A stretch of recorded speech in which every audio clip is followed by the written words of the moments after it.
아이들은 울면서 말했습니다. 저희 돈은 없어요. 그날 저는 그냥 밥을 줬을 뿐인데 그 선택이 제 인생을 완전히 바꿔놓을 줄은 몰랐습니다. 이야기 시작합니다. 안녕하세요. 오늘도 찾아와 주셔서 감사합니다. 좋아요, 구독 눌러주세요. 구독은 무료이니 편하게 눌러주세요. 눈이 내리면 시장은 더 조용해집니다. 소리가 눈 속으로 가라앉는 것 같지요.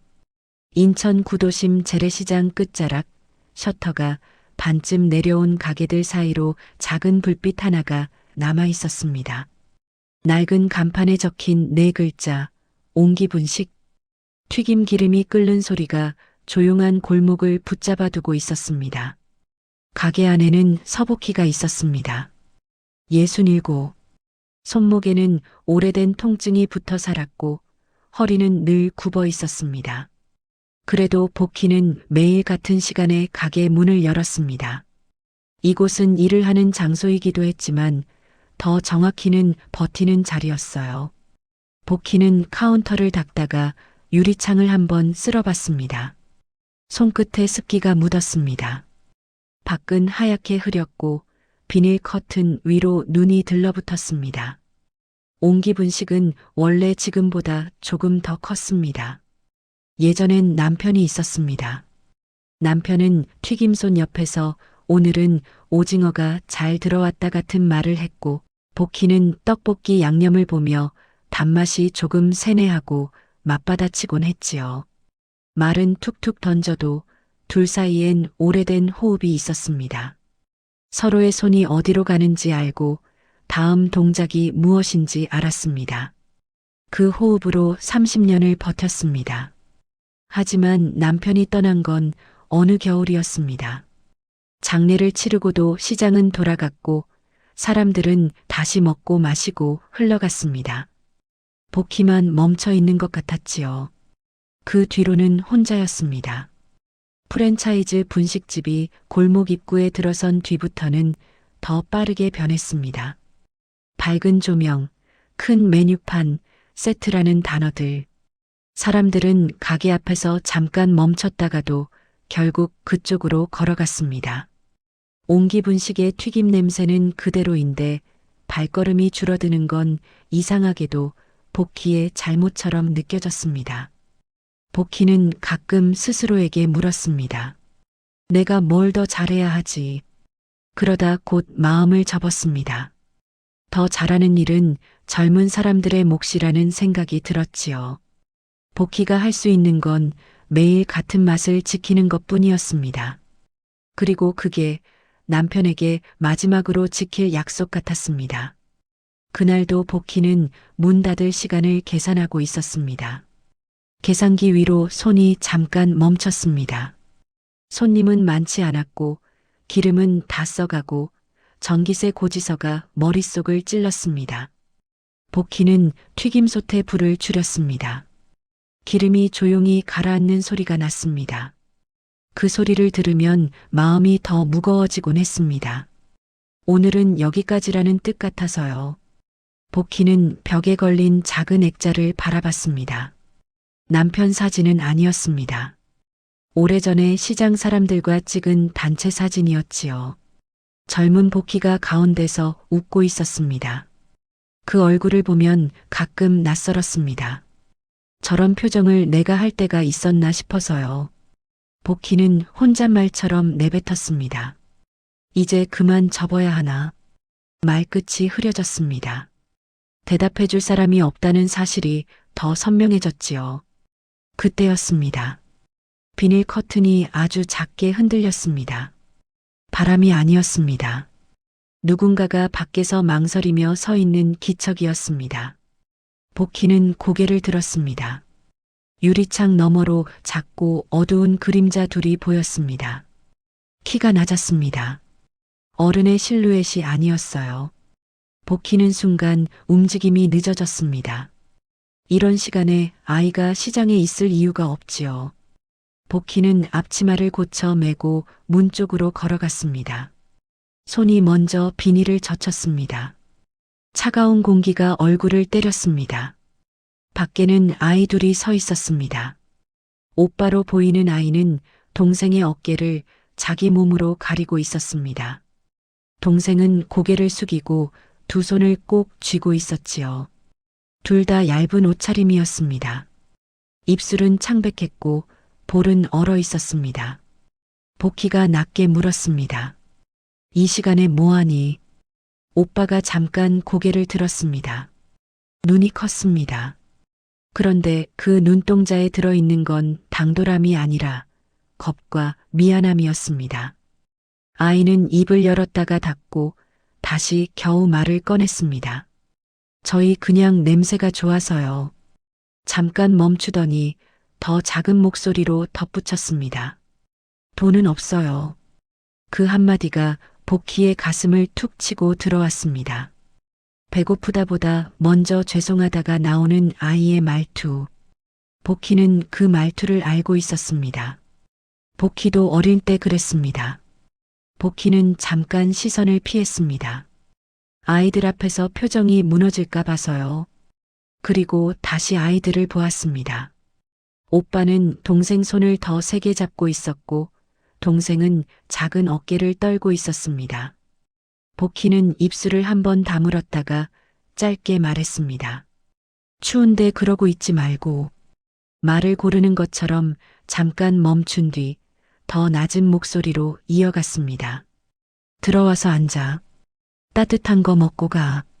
아이들이 동시에 숨을 들이켰습니다. 믿기지 않는다는 표정이었습니다.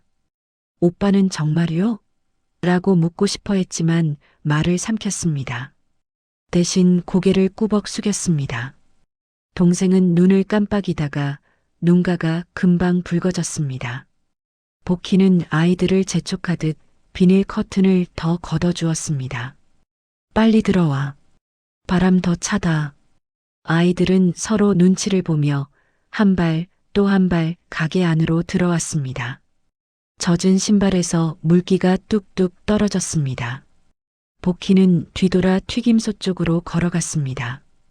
불을 다시 올리자 기름이 다시 살아났습니다. 사르르 작은 소리가 났습니다. 마치 가게가 숨을 쉬는 소리 같았지요. 복희는 속으로 생각했습니다. 오늘은 문을 닫지 못하겠네. 그날의 선택이 무엇을 불러올지 복희는 몰랐습니다. 다만 이상하게도 오래 비어있던 가게 안이 조금 덜 쓸쓸하게 느껴졌습니다. 그리고 복희는 아직 알지 못했습니다. 이 아이들이 단순히 배고픈 아이들이 아니라는 걸요. 이 골목 끝 불빛이 앞으로 여러 사람의 삶을 엮어놓을 거라는 거요. 눈이 오던 그날 이후 옹기분식의 공기는 조금 달라졌습니다. 튀김 냄새는 늘 같았는데 가게 안에 생기가 섞였습니다. 복희는 스스로도 이상했습니다. 손님이 늘어서가 아니었습니다. 누군가를 기다리는 마음이 생겼기 때문이지요. 아이들은 다음 날도 왔습니다. 학교가 끝난 시간 시장 골목을 종종 걸음으로 들어와 비닐 커튼을 조심스럽게 젖혔습니다. 복희는 일부러 바로 쳐다보지 않았습니다. 반갑다는 마음이 들키면 괜히 더 마음이 움직일까 봐서요. 오빠가 먼저 입을 열었습니다. 어제 정말 감사합니다. 복희는 튀김 집게를 내려놓지도 않은 채 퉁명스럽게 대답했습니다. 인사는 됐고 집에 가. 그런데 아이는 물러서지 않았습니다. 두 손을 앞으로 모으고 또박또박 말했습니다. 저희 그냥 먹을 수 없어요. 설거지라도 하게 해주세요. 복희는 순간 손을 멈췄습니다. 10살짜리 아이 입에서 그냥 받을 수 없다는 말이 나오는 게 낯설었지요. 어른들도 종종 공짜를 당연하게 여기는데 아이가 먼저 선을 그었습니다. 복희는 마음 한켠이 뜨끔했습니다. 애가 어른 같은 말을 하네. 그래도 복희는 고개를 저었습니다. 설거지는 내가 해. 애들이 할 일이 아니야. 그때 동생이 아주 작은 목소리로 덧붙였습니다. 그러면 바닥이라도 닦을게요. 말끝이 떨렸습니다. 눈도 잘 마주치지 못했습니다. 그런데 손은 이미 걸레를 찾는 쪽으로 움직였습니다. 복희는 결국 한숨을 내쉬었습니다. 그럼 의자만 정리해. 뜨거운 거 만지지 말고. 오빠가 고개를 깊게 숙였습니다. 네, 약속할게요. 그날 아이들은 의자를 가지런히 놓고 테이블을 닦고 쓰레기 봉투를 묶었습니다. 동생은 키가 닿지 않는 곳은 까치발을 들었고 오빠는 동생 옆에 붙어서 도와줬습니다. 동작이 서툴렀지만 눈빛은 진지했습니다. 혼나지 않으려는 진지함이 아니라 잘하고 싶은 진지함이었습니다. 일이 끝나자 복희는 떡볶이와 튀김을 작은 접시에 담아 내놓았습니다. 먹어. 배고프면 아무것도 못해. 오빠가 고개를 저었습니다. 아니요. 저희 먼저 말씀드릴 게 있어요. 복희가 짧게 쳐다보자 아이는 숨을 한번 삼키고 말했습니다. 저희 이름은 민준이고요. 동생은 서윤이에요. 동생이 고개를 끄덕이며 조용히 따라했습니다. 서윤이요. 복희는 그래 하고 말끝을 흘렸습니다. 이름을 들었다고 해서 뭘 더 해줄 수 있는 건 아니었지요. 그런데도 이름을 알게 되자 아이들이 그냥 아이들이 아니라 누군가로 들어오기 시작했습니다. 복희는 그게 불편했습니다. 마음이 붙는 건 떼어내기 힘든 일이니까요. 며칠이 지나자 아이들은 거의 매일 왔습니다. 가끔은 눈이 아니라 비가 와도 왔고 바람이 세차게 불어도 왔습니다. 복희는 처음엔 오늘은 오지 말고 집에 있어라고 말하고 싶었지만 그 말이 아이들에게 집으로 돌아가라는 뜻으로 들릴까봐 삼켰습니다. 복희는 대신 규칙을 만들었습니다. 학교 끝나고 바로 와. 늦게는 안 돼. 튀김속 근처는 절대 오지 마. 아프면 말해. 참지 말고. 민주는 또박또박 대답했습니다. 네. 지킬게요. 서유는 작게 고개를 끄덕였습니다. 복희는 아이들이 일하는 동안 계속 눈으로 쫓았습니다. 티나지 않게 하지만 놓치지 않게요. 특히 동생이 물을 쏟을 때면 심장이 철렁했습니다. 복희는 괜히 큰 소리로 말했습니다. 천천히 해. 급하면 다쳐. 민준이 바로 받았습니다. 서윤아, 조심해. 그 말이 복희 귀에 오래 남았습니다. 10살짜리가 동생을 달래고 안전을 챙기는 말투. 어른의 역할을 너무 일찍 배운 아이의 말투였습니다. 그러나 온기 분식이 달라지자 시장도 달라지기 시작했습니다. 좋은 쪽만은 아니었습니다. 시장에서는 말이 빨리 돕니다. 누가 어디서 뭘 샀는지, 누가 누구랑 다퉜는지 그런 것들이 금방 소문이 됩니다. 어느 날 옆가게에서 야채를 파는 아주머니가 복희에게 조심스럽게 말을 꺼냈습니다. 복희 씨, 요즘 애들 온다며? 복희는 퉁명스럽게 답했습니다. 추워서 밥 좀 먹인 거지요. 아주머니가 목소리를 낮췄습니다. 그래도 조심해. 요새 말 많아. 애들 데려다 부려먹는다. 이런 소리 하는 사람도 있어. 복희는 집게를 꽉 쥐었습니다. 기름 냄새가 갑자기 답답하게 느껴졌습니다. 그날 저녁 복희는 아이들을 앉혀두고 평소보다 딱딱하게 말했습니다. 너희 집에서 뭐라 안 해? 민준이 잠깐 눈을 피했습니다. 대답이 늦었습니다. 괜찮아요. 복희가 다시 물었습니다. 괜찮다는 말 말고 엄마는? 서윤이 민준 소매를 잡았습니다. 민준은 동생을 한번 보고 아주 낮은 목소리로 말했습니다. 엄마 요즘 바빠요. 복희는 더 묻지 못했습니다. 바쁘다는 말 뒤에 숨은 것들이 보였기 때문입니다. 바빠서 못 봐준다는 말, 어쩌면 봐주고 싶어도 못 본다는 말, 혹은 보고 싶지 않다는 말. 복희는 그중 어느 것도 확신할 수 없었습니다. 복희는 혼자 해결하려고 했습니다. 아이들을 집까지 데려다 주면 상황이 보일지도 모른다고 생각했지요. 하지만 아이들은 집 얘기만 나오면 몸이 굳었습니다. 민주는 선을 긋듯 말했습니다. 여기까지만 괜찮아요. 진짜 괜찮아요. 그 말에는 더 묻지 말아달라는 부탁이 섞여 있었습니다. 복희는 그날 밤 가게 문을 닫으며 카운터에 한참 서 있었습니다. 내가 뭘 하고 있는 거지? 이 아이들을 도와주는 게 맞나? 혹시 더 큰 문제를 만드는 건 아닌가? 머릿속이 복잡했습니다. 그래도 다음 날 아이들이 오지 않으면 더 불안할 것 같았습니다.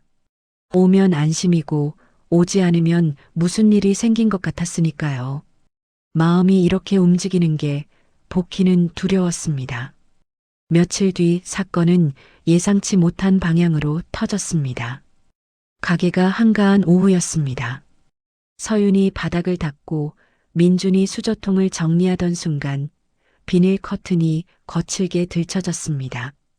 찬바람과 함께 높은 구두 소리가 들어왔습니다. 복희는 그 소리만으로도 알 수 있었습니다. 손님이 아니라 문제가 들어왔다는 것을요. 그리고 낯선 여자의 목소리가 가게를 찢었습니다. 내 애들 데리고 여기서 뭐해요? 복희는 그 자리에서 숨이 한 번 멎었습니다. 민준의 얼굴이 하얗게 질렸습니다. 서윤은 걸레를 놓친 채 오빠 뒤로 숨었습니다. 복희는 튀김솥 앞에서 천천히 일어섰습니다. 이제는 밥 한 끼의 문제가 아니었습니다. 옹기분식의 불빛이 누군가에게는 구원이었지만 누군가에게는 침범으로 보일 수도 있다는 걸 복희는 그제야 실감했습니다. 복희는 속으로 짧게 다짐했습니다. 피하지 말자. 이 아이들 앞에서 어른인 내가 도망치면 안 된다. 비닐 커튼이 거칠게 들쳐졌을 때 가게 안 공기가 단번에 바뀌었습니다. 찬바람이 들어온 것도 아닌데 사람들의 숨이 동시에 멈춘 것처럼 느껴졌습니다.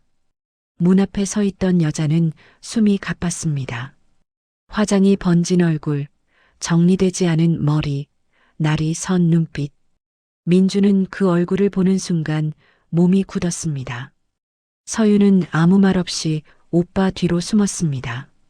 손에 쥔 걸레가 바닥에 떨어졌습니다.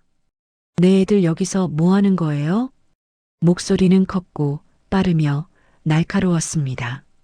가게 안에 있던 손님 하나가 슬쩍 자리를 옮겼고 복희는 튀김 집게를 쥔 채 그대로 멈춰 섰습니다. 누가 허락했어요? 애들 부려먹는 거잖아요. 밥 한 끼 주고 일 시키는 거, 그게 얼마나 나쁜 건지 알아요? 말은 빠르게 쏟아졌고 말끝마다 분노가 묻어났습니다. 민주는 아무 말도 하지 못한 채 고개를 숙였습니다. 서윤은 오빠 옷자락을 꽉 잡고 떨고 있었습니다. 복희는 천천히 집게를 내려놓았습니다.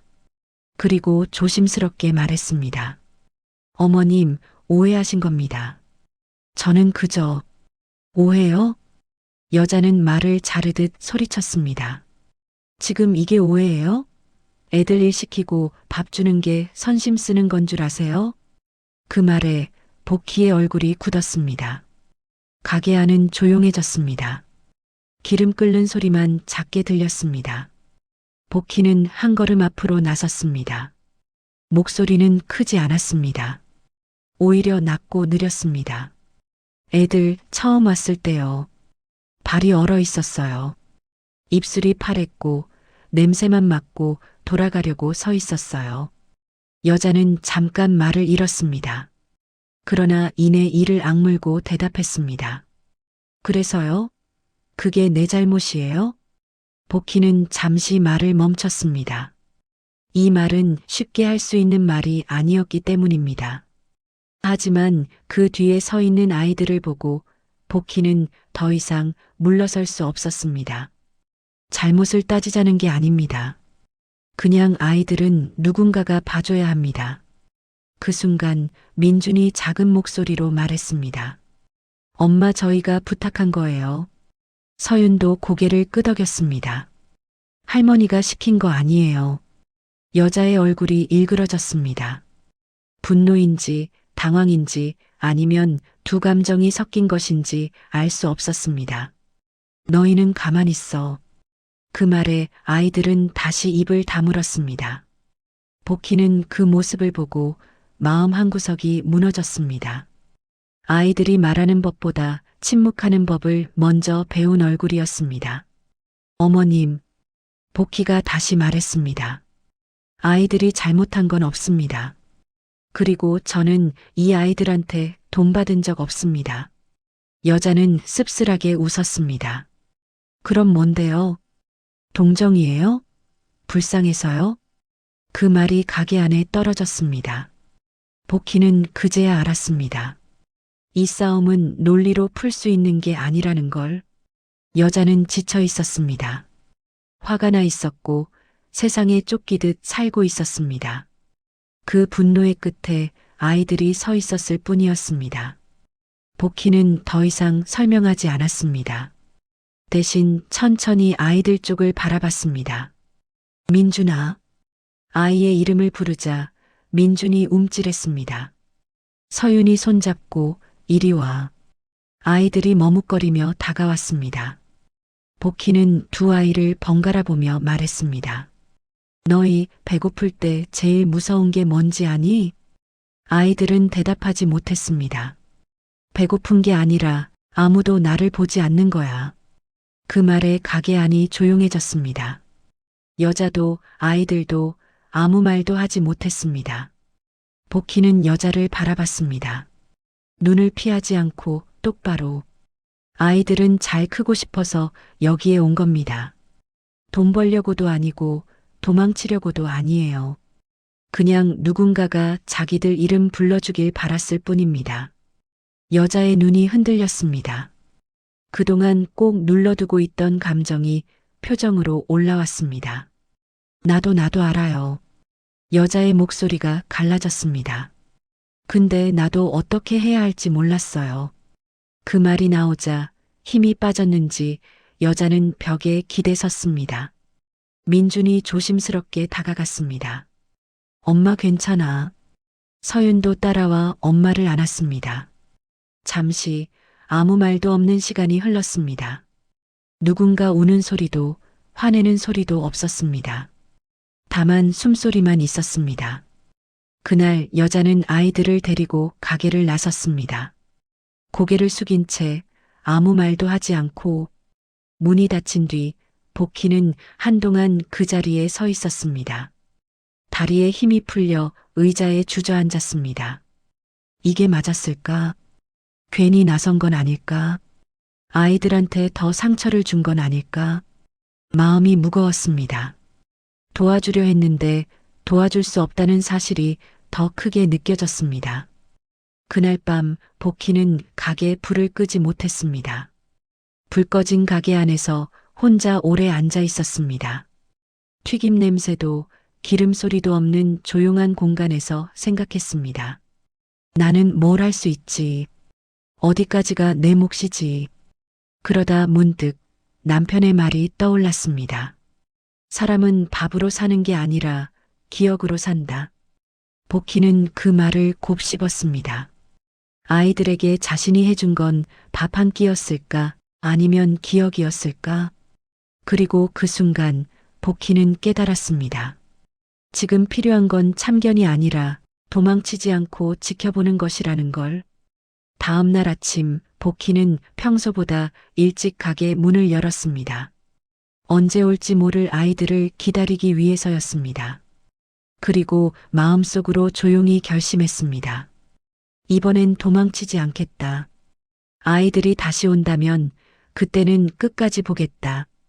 그 결심이 어떤 파장을 불러올지 그때의 복희는 아직 알지 못했습니다.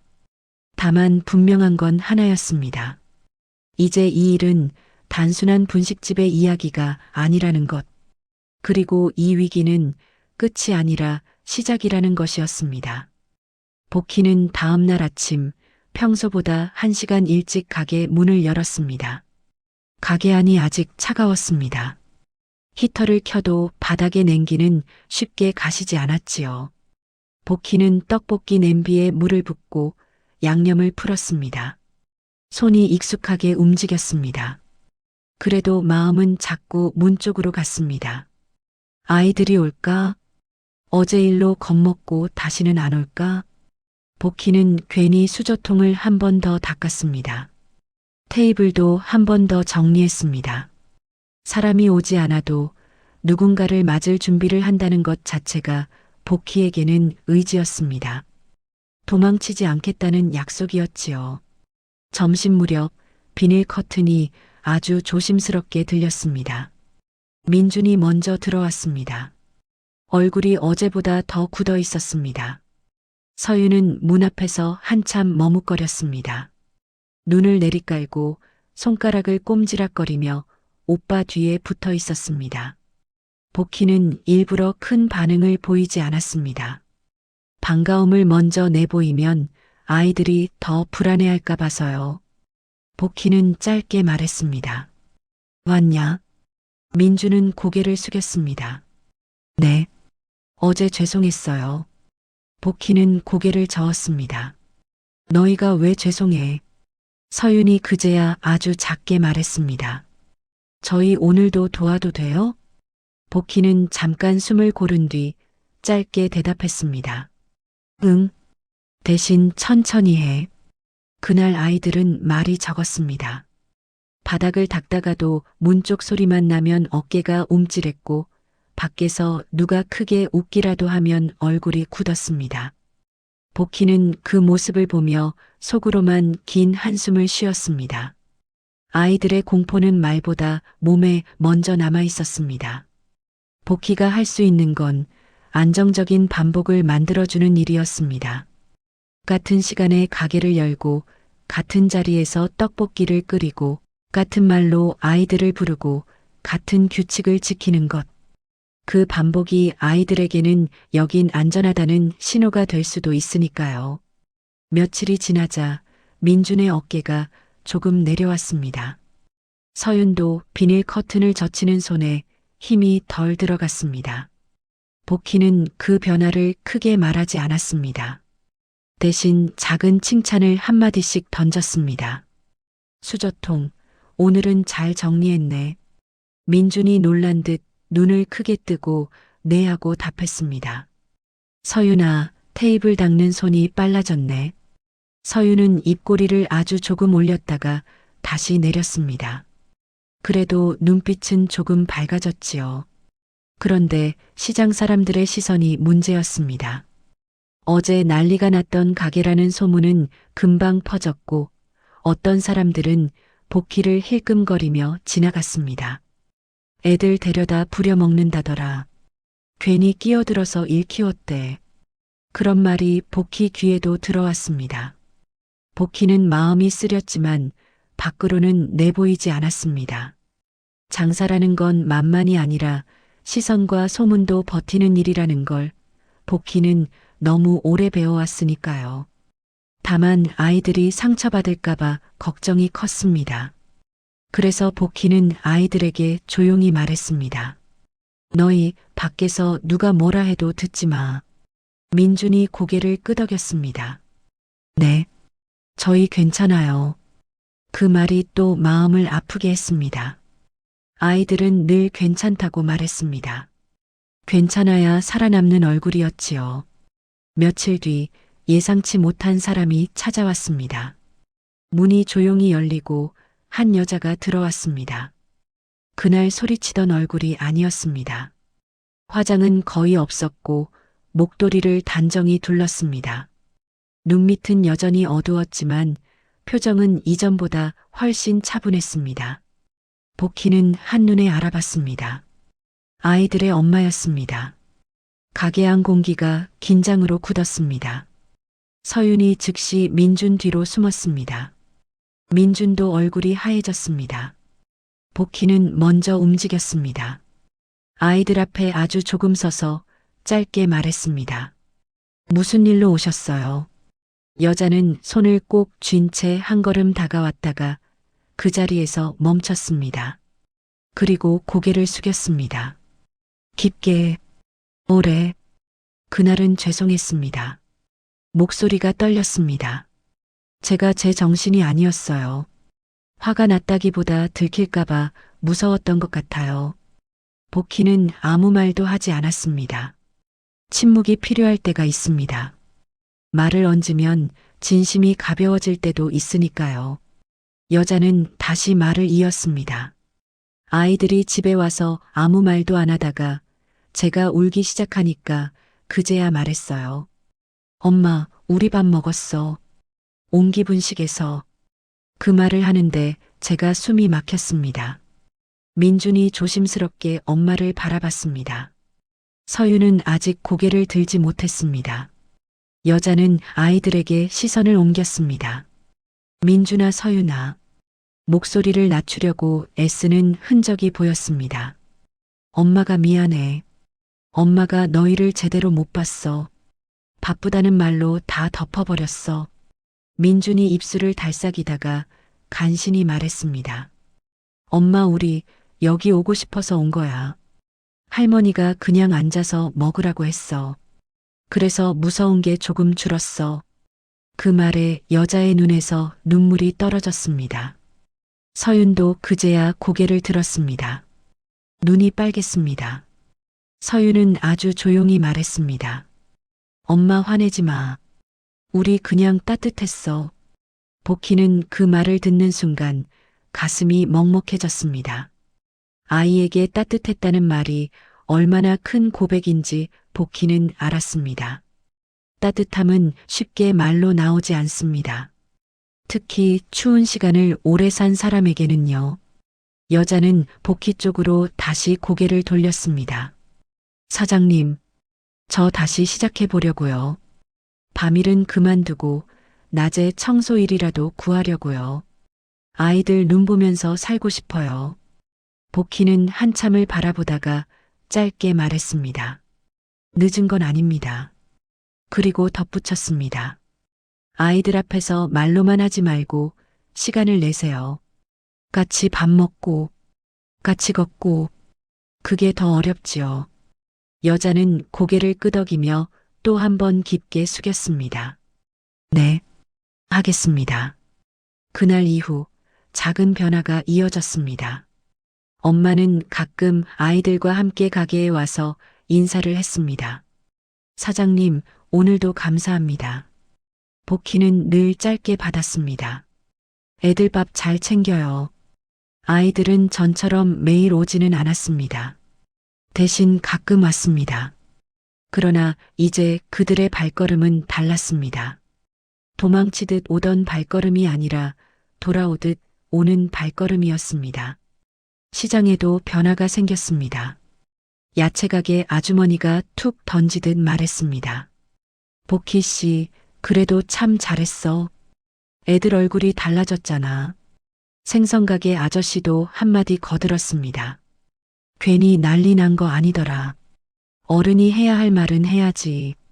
복희는 그 말에 크게 웃지 않았습니다. 다만 마음속에서 아주 작은 매듭이 풀리는 느낌이 들었습니다. 내가 틀린 게 아니었구나. 그 확신이 복희를 다시 서게 했습니다. 그날 밤 복희는 가게 불을 끄기 전에 문득 생각했습니다. 옹기분식은 밥을 파는 곳이기 전에 사람이 다시 숨쉬는 곳이 될 수도 있다는 것. 그리고 이 작은 불빛이 더 오래 켜지려면 복희 혼자만의 힘으로는 어렵다는 것. 복희는 처음으로 현실적인 결심을 합니다. 가게를 지키려면 도움을 받아야 한다. 혼자 버티는 걸 자랑처럼 여기지 말자. 바로 그때 가게 앞에 낯선 남자가 잠시 멈춰 섰습니다. 정장 차림의 남자였습니다. 시장 골목과 어울리지 않는 신발, 조심스러운 눈빛. 그는 비닐 커튼 앞에서 잠깐 숨을 고르고 조용히 들어왔습니다.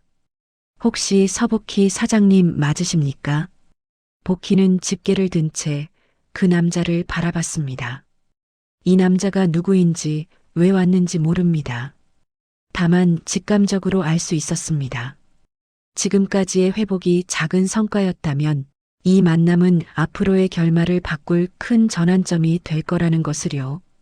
정장 차림의 남자는 비닐 커튼을 조심히 젖히고 들어왔습니다. 시장 골목과 어울리지 않는 구두였습니다. 말투도 지나치게 공손했습니다. 그는 가게 안을 한번 둘러본 뒤 복희에게 고개를 숙였습니다. 서복희 사장님 맞으시지요? 복희는 집게를 내려놓고 남자를 바라봤습니다. 경계가 먼저 올라왔습니다.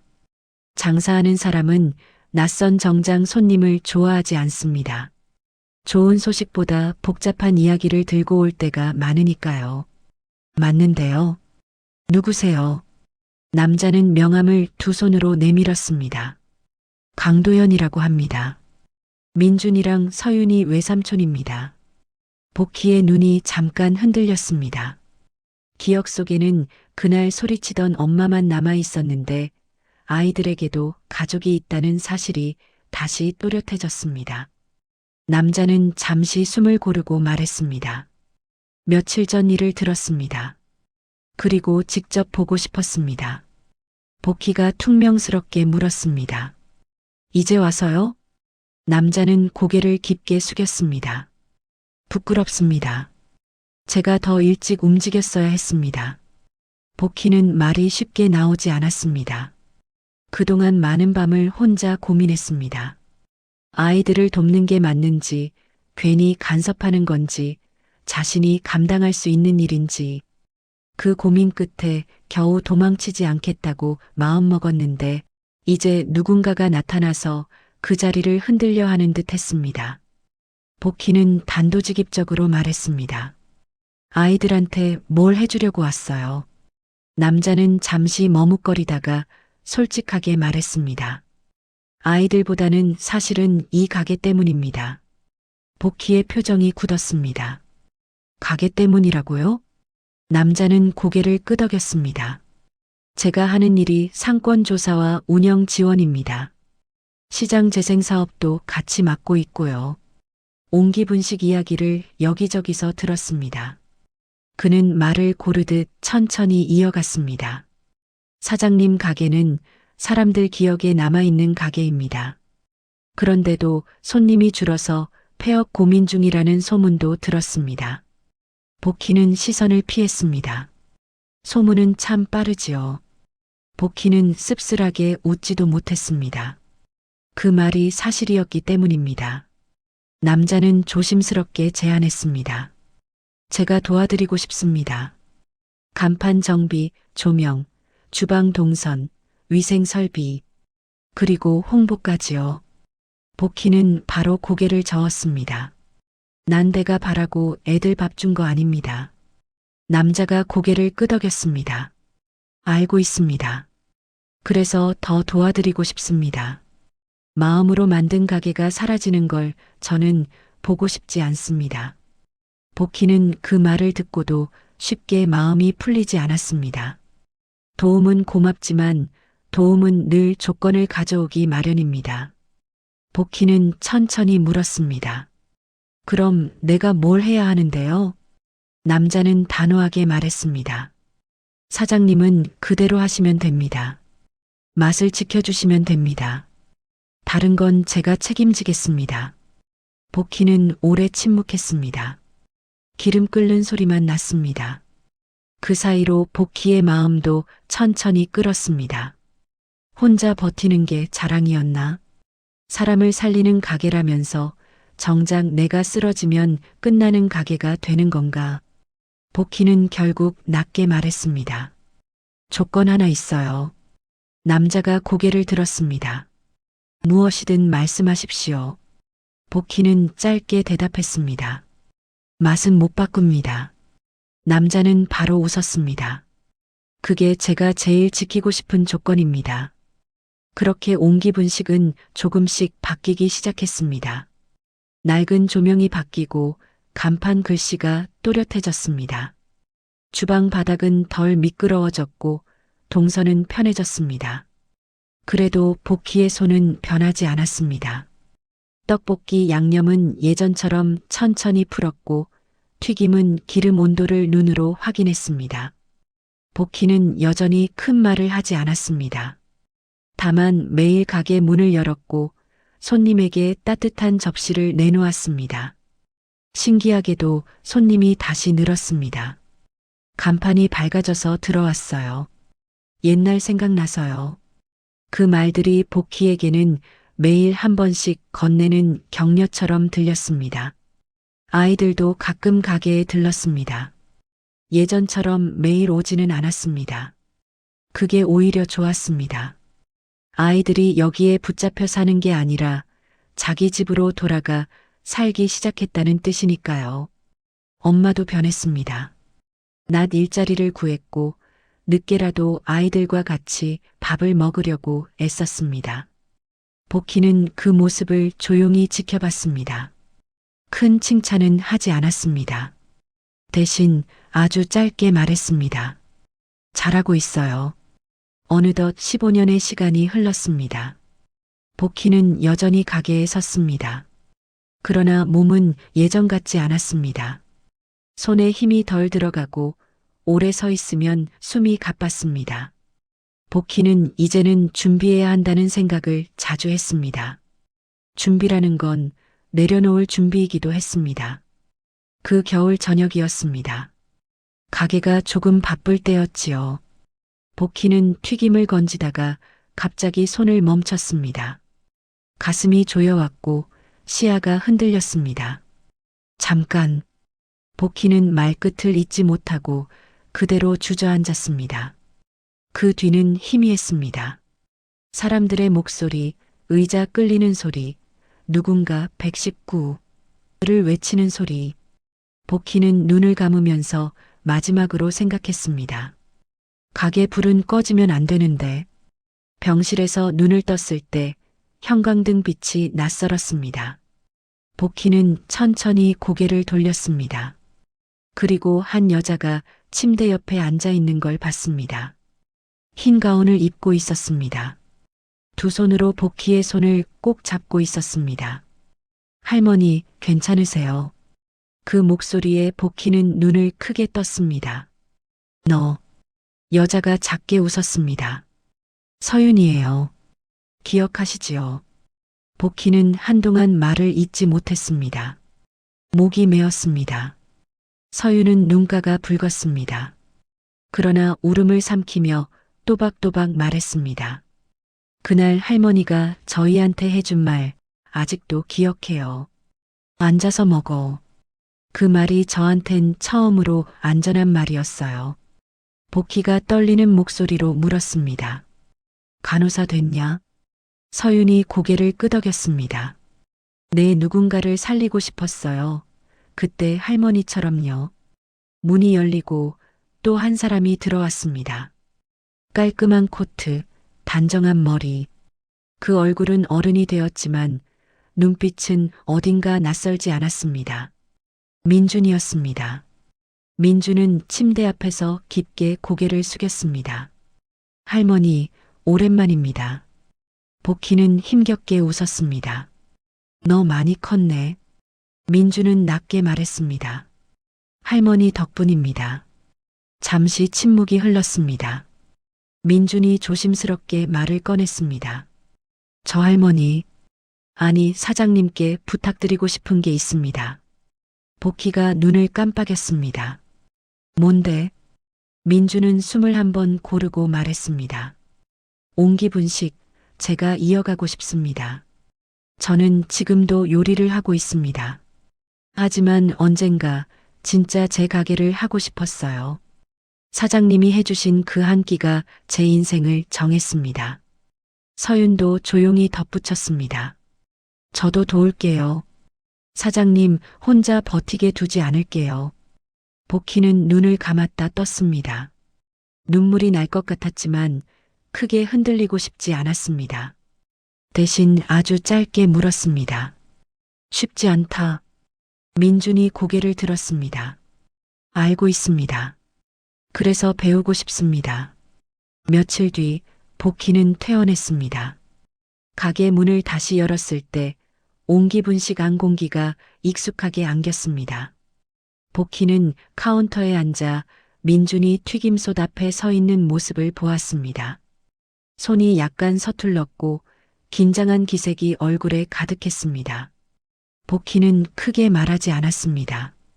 다만 필요한 말만 했습니다. 기름 온도부터 봐. 소리 들어. 튀김은 소리가 알려준다. 민주는 짧게 대답했습니다. 네. 서윤은 홀에서 손님에게 물을 건네며 말했습니다. 따뜻하게 드세요. 그 말이 복희 마음을 조용히 건드렸습니다. 과거가 현재로 이어지는 느낌이었습니다. 어느 봄날 간판이 바뀌었습니다. 옹기분식 2대 민준. 복희는 그 간판을 한참 올려다봤습니다. 희한하게도 서운하지 않았습니다. 오히려 마음이 놓였습니다. 가게를 잃는 게 아니라 이어주는 일이었기 때문입니다. 그날 가게 문을 닫은 뒤 복희와 민준, 서윤, 그리고 아이들 엄마가 카운터에 나란히 앉았습니다. 엄마는 조용히 고개를 숙였습니다. 사장님, 그때는 정말 죄송했어요. 복희는 짧게 고개를 끄덕였습니다. 지나갔어요. 엄마의 목소리가 떨렸습니다. 저는 아직도 그날을 생각하면 부끄럽습니다. 그런데 동시에 고맙습니다. 서윤이 엄마 손을 잡았습니다.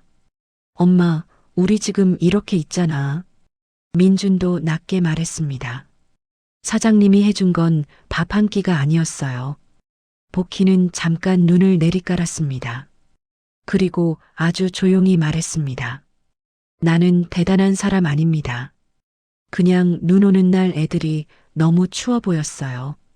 그날 내가 할 수 있는 건 문 열어주는 거였지요. 민준이 고개를 들고 말했습니다. 그래서 저도 누군가에게 문을 열어주고 싶습니다. 서윤도 미소 지었습니다.